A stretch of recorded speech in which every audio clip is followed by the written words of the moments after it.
Jared sat back in his chair and looked up at the ceiling. It was the first time he had returned to the Amberstone Burrow since Oswald had fallen. The place didn't seem the same without him. Nowhere was the same without him anymore. Oswald had been with him for over 60 years, and from the day he had arrived at Jared's home, the man had been a blessing. The Chaos Legion might not realize it yet, but they were going to pay dearly for his death. A door opened behind Jared, and he heard footsteps approaching. "You're late, Colleen." Jared watched as the small woman slid out a chair and sat. "Did you manage to get it?" "Yes, my lord." Colleen placed a rolled blanket on the table and very carefully unraveled it. "They followed your instructions implicitly. It's quite the work of art." Jared smiled. The light from the ornate chandelier glimmered along the revealed blade. "Perfect. And you know where you must go and what you must do?" Colleen nodded. "I won't fail you. Consider it as good as done." "Then you should leave. It's nearly time." Jared slowly stood and leant forward, hands planted on the table. "The series of misadventures will be but the beginning of it all. The Chaos Legion will rue the day they ever came to Ulundin." Colleen carefully rolled the blanket back around the sword and headed for the door, the money pouch heavy in her pocket. To be honest, she would have done this for free, but the fact that Jared had paid her was an added bonus. The morning streets of Ulundin were busy as usual. Colleen blinked at the bright sun and hopped onto the back of a passing wagon. Like her father always said, why walk when you can ride? The wheels rattled over the cobbled streets as it wound its way towards the center of the city. Much had changed since the Chaos invasion. Old statues pulled down to be replaced with new effigies of foreign people, familiar flags ripped away and flung into the gutters to make room for strange new symbols and colors. Even the smell of filth had taken on a new, heady aroma. It was not long before the wagon became bogged down in the press of people on their way to the games. Today was a big event, one that had been spoken about for weeks. Today was when the People's Champion, Tibord Bane, was going to face down the Chaos Legion fighter, Onga the Bear. It was not really a contest, to be fair. The bear was twice the size of the Ulundin fighter, and was better than him in every way possible, which was perfect, really, as it meant every single Chaos soldier had bet their entire coin pouches on him. Jared even made the odds so ridiculous that you would have been a fool to so much as look in Tibord's direction. The arena master was taking complete advantage of the outlawed practice of blood sports that the Chaos Legion seemed to be keen to reintroduce. Colleen jumped down and followed the throngs of people towards the arena. As the swell flowed through the large gates, she ducked aside and made her way along the narrow corridors reserved for servants and trainers. It was not long before she came upon staging rooms where the fighters prepared. She pressed on until she came to a large door, the mark of the Legion stamped on its polished wood. Giving a gentle knock, she waited. There was no reply. Crouching down, Colleen set to work on the lock. It took her only moments until the welcome click sounded and the door swung open. It smelt of tanned leather and oil inside. The bear's armor was hung over the back of a large chest. 2 gauntlets, each one the size of her arm, were thrown on a long bench, and leaning against the far wall was the longsword he always carried into battle. Colleen quickly unslung the roll from her back and pulled the blade from within. She held it up to the light and admired it one last time. Jared was right. It was perfect. Quickly swapping them, she wrapped the real sword in the blanket and looped it over her shoulder, before leaving the room and locking the door behind her. Making her way back to the streets, Colleen walked by a small man with a large, hawkish nose. He gave her a glance as she passed, pushing a steel-rimmed pair of spectacles back into place and offering the briefest of nods. She spared him a small smile before hurrying down a side street and into the shadows. Jacob paused and looked after the woman, watching as she eventually moved out of sight. What is it now? His companion tutted, the fat jowls wobbling beneath his chin. Nothing. I just thought I'd recognize someone. He pushed the notion aside and scurried after his associate. You know, you really didn't have to come. I can manage the ledgers myself. Nonsense! What sort of partner would I be if I didn't help out? Jacob looked up and raised his eyebrows, causing his glasses to slide back down his nose. You don't normally join me on arena days, Elias. I'm surprised you're not wanting to see the big fight. It's funny you should say that. I had intended to go along, but I happen to be short on funds at the moment. What's with Annie needing her medicine more often? More like you're spending more time in the gambling houses, Jacob thought, pushing the glasses back up his nose. I could lend you the entry fee if you like. Elias's eyes lit up. Would you? Of course I'd pay you back. I've placed a generous bet on the main fight, and the odds are a sure winner. Of course. Jacob delved into his pocket and handed over 2 coins. You shouldn't believe what they say about you, Jacob. Elias started back the way they had come, the sun shining from his sweaty head. You truly are the kindest man I know. Jacob continued on, wondering for a brief moment what it was they said about him. He turned down Counter Street and moved into the financial district. Patron's Tower was not far along the road. He could see the tall walls reaching into the sky, the square corners at sharp right angles. It wasn't a place he visited very often, but since the invasion he had been called upon a lot more to help balance the books and ensure the taxes and fees were being recorded correctly, and the money was going into the right banking vaults. Jacob rang the bell hanging outside the fortified door into the tower and waited. Moments later, a small panel slid across, and a pair of eyes appeared. Jacob Mosley, here to tally the books, he said, looking up at those large eyes. There was a grunt and the panel slid back into place, followed by the sound of bolts being pulled. The door swung open and Jacob stepped inside. A large guard glared at him before slamming the door shut and mumbling something underneath his breath. Jacob hurried through the long hallway to the winding stairs and made his way up to the offices, glad to be away from the sentry. The small office Jacob shared was as untidy as ever. People never seemed to return the books to their shelves, and there were papers spilling from the narrow desks onto the floor. Rolling up his sleeves, he gave a tut. Such a mess was most unwelcoming and not something he ever allowed in his own establishment. But these were not his offices, and he neither had the time nor inclination to tidy them. Instead, he moved across to the heavy-laden shelves and selected a thick-bound ledger, sliding it out and carrying it across the room to his desk. Opening the thick white pages, Jacob set to work making small changes to the numbers and figures inside, careful that each change was fully considered and would have the greatest of effects in the future. It was mid-afternoon when Jacob closed the final register and placed it back onto the shelf. His eyes were stinging and he was feeling tired. A shout from the street outside caught his attention, and Jacob made his way over to the window and looked down to the cobbles below. 2 people were arguing, pushing and shoving each other. Jacob recognized one of them as the foreman from the storage warehouses in the workers' district. He was a big burly man, far bigger than the cloaked fellow he was remonstrating with. The 2 were quickly separated by a passing Chaos Legion patrol and sent on their way. Jacob scratched his head. For one who had been so close to getting a beating, the smaller man was walking with quite an accomplished strut.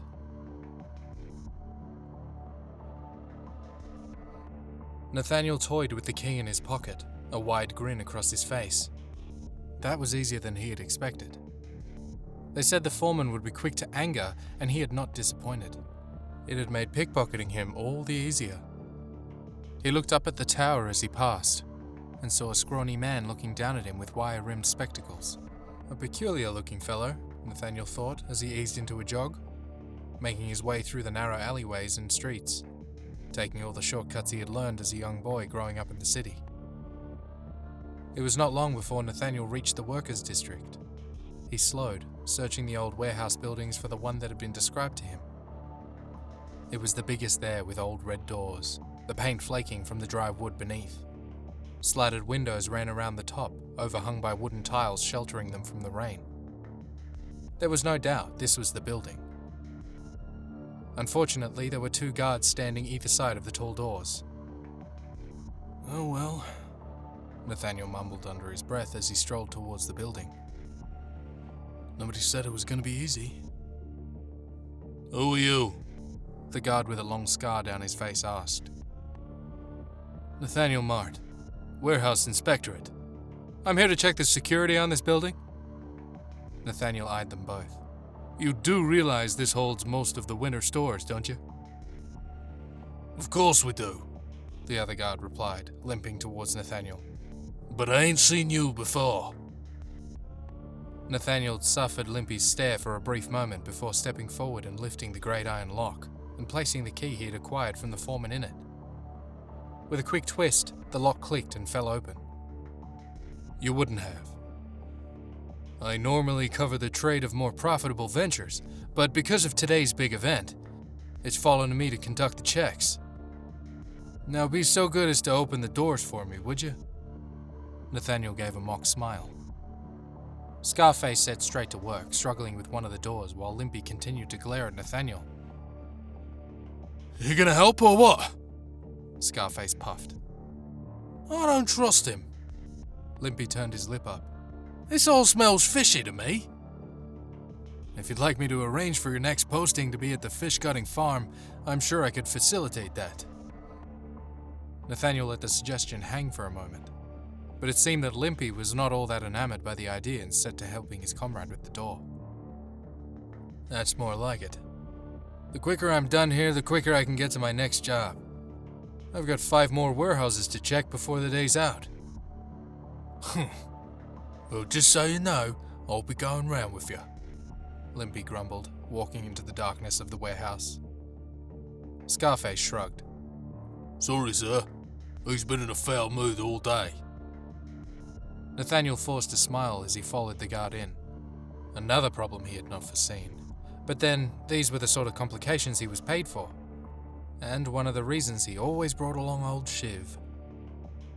Limpy paused within the triangle of sunlight let in by the open door.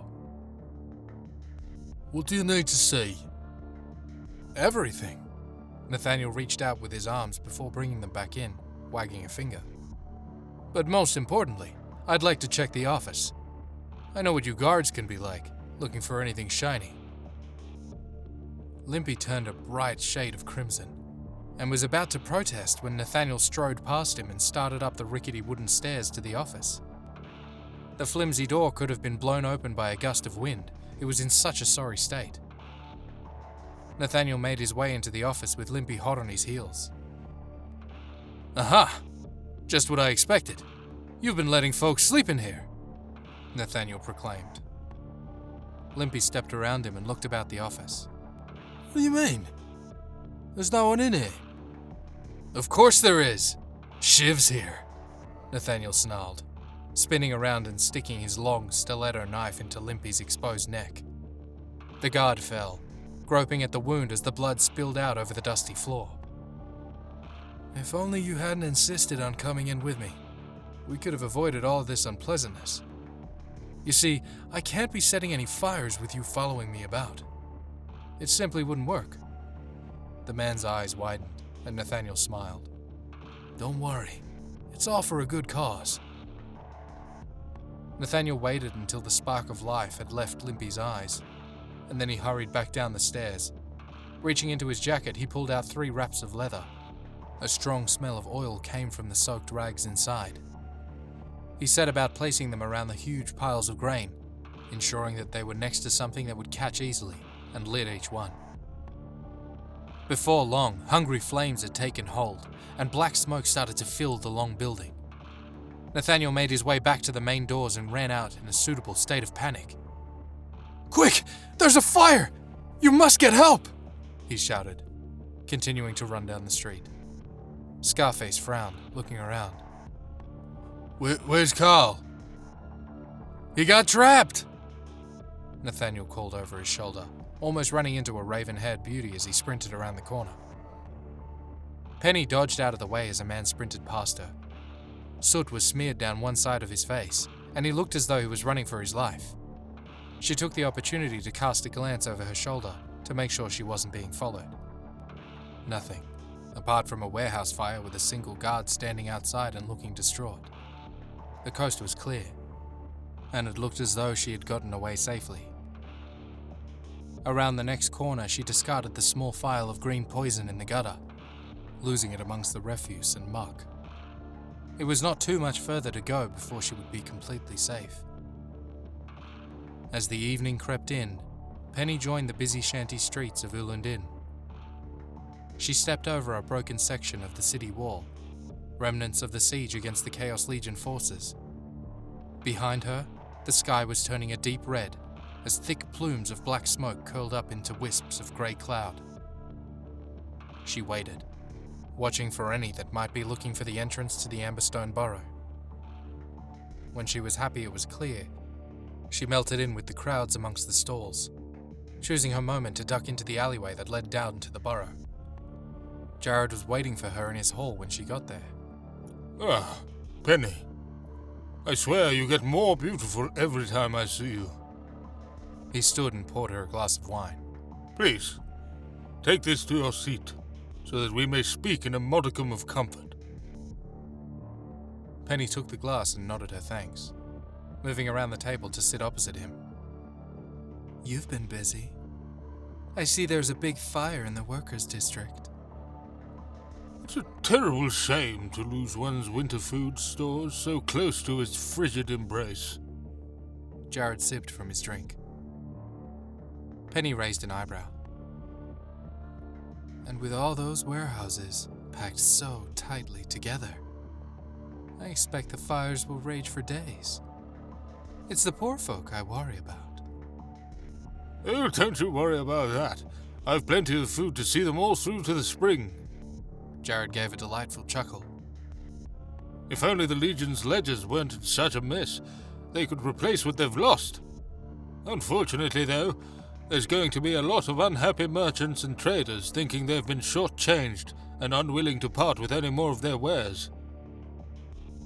You've caused quite a ruckus. She smiled and sipped from her own drink. And how was General Duruk? Jared asked. Absolutely furious, Penny replied. Jared leant forward, his eyes sparkling. Please, do go on. Well, apparently, somebody switched his most prized fighter's sword out for a glass replica. When Unger the bear came out swinging, the thing shattered into tiny pieces. The elf was so shocked, he didn't even notice getting run through by his opponent. Duruk wasn't the only one who lost most of his money on that bout. Though I did hear there was one big winner, not a name I recognized, mind you. Jared could not help himself and descended into a fit of laughter.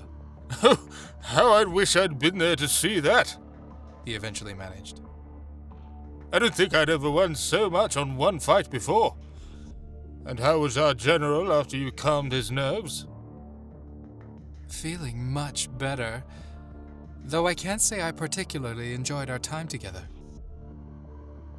She curled her lip in distaste. His boorish behavior can be quite unbecoming when he's had so much to drink. Still, no one else will have to worry about that in the future. After the concoction I slipped into his last drink, he won't be waking in the morning. Or any other time, for that matter. Jared clapped his hands and gave another titter. Absolutely wonderful. It couldn't have gone any better. Today has far exceeded my greatest expectations. How much was it that I owed you, my dear? 20 gold pieces. Penny took a long drink. Nonsense! For what you've done today, you shall have 30! Jared tossed a pouch across the table. But don't tell the others. He winked. Keep it between us. Call it a taster of what's to come. The next job I've got for you will really test your mettle.